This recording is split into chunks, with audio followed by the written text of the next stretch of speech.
Today I'm going to share with you a dramatic technique utilizing Midollino bullion wire to create armatures. And what I do is I start with one piece of the Midollino and I start wrapping the bullion wire around it for a little bit of a length, and then I add another piece and continue wrapping and add a third piece.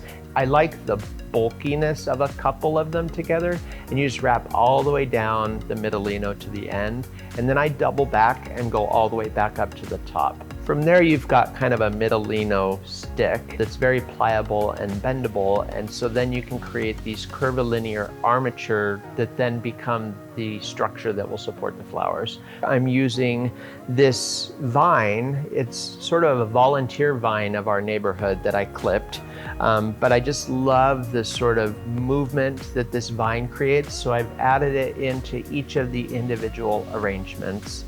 You can use a little bit of the bullion wire to help hold the vine in place if you need to secure it, and that just blends with the armature.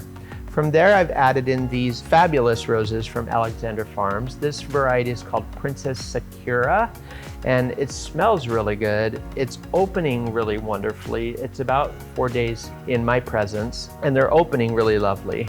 So I've added those into each of the arrangements, kind of in groupings. And then the little calla lilies, which are harvested locally as well, create a really nice linear element to the rest of the flowers. They're just a really expressive way to incorporate an armature and then add flowers to it. For more creative ideas, be sure to watch us again, and we'll see you soon. Thanks, guys.